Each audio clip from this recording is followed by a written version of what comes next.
So, I'm here with Stefan, the lead game designer for MMHO, and I heard there's a new feature called Guild Province Expeditions.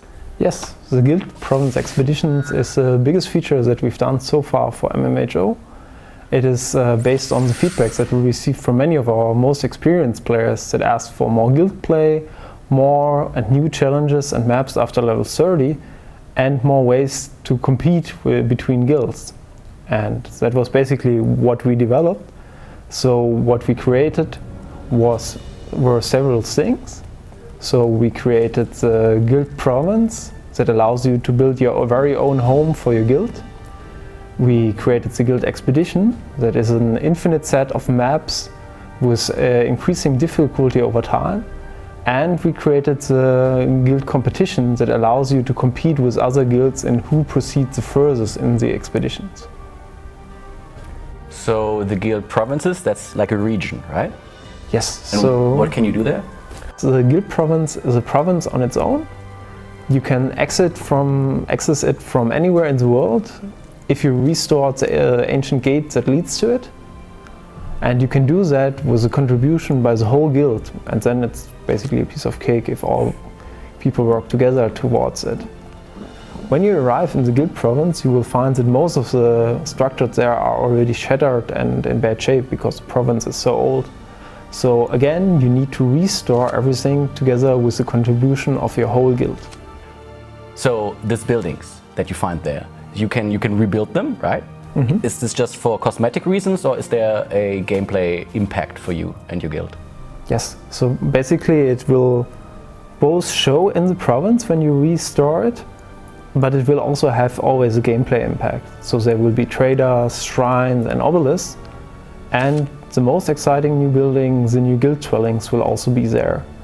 These guild dwellings allow you to recruit creatures that would not be available in solo play otherwise on a regular basis, because something like event creatures or creatures from the other faction. So if you really have such a guild troop dwelling, you can recruit these creatures from storage that is shared between the whole guild. So you can either choose to take the creatures from the storage, or you can opt to invest resources to upgrade the building, because like all buildings in MMHO, you can upgrade them to make them more efficient. So, and from the provinces you run the expeditions, correct? Yes. And what are the expeditions about? Well, the expeditions are really cool because there is a little gate in the province itself that leads you to the infinite mazes below. And when you go there, you will find that the challenges that await you there get tougher and tougher the further you progress into them. The expeditions also feature unique battle maps and unique encounters that you haven't seen like this before in Ashan. And they also feature a lot of new maps that you can explore. That's quite a lot of stuff, quite challenging, right? Yeah. The good thing is you're not alone. You can play the expedition asynchronously or synchronously together with other guild members.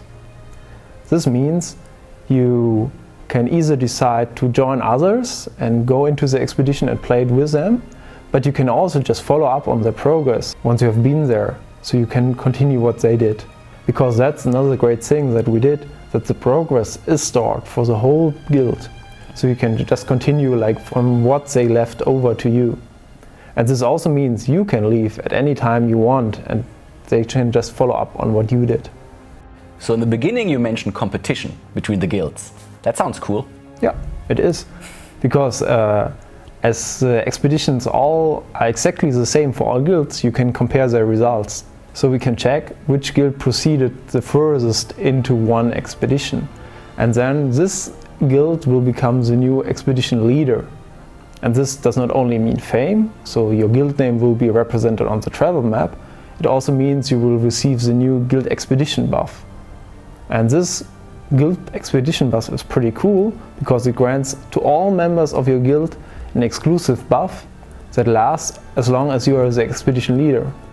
Okay, gotcha. But with competition always comes the question of balancing. So let's say we have a guild and they have been playing for weeks and weeks and weeks and weeks and have been super successful. How can the other guilds keep up? To ensure fairness, we decided that expeditions only last for a limited amount of time, the so-called expedition season. Once the season is up, everything gets reset for all guilds. So all guilds have to start from zero again, so everybody has the same chance again to get as far as possible. And this gives us the opportunity to give those guilds that proceeded the furthest at the end of a season an additional resource buff that is limited to those guilds. So let's say season ends. Of course I want to play the next season. Is it the same content?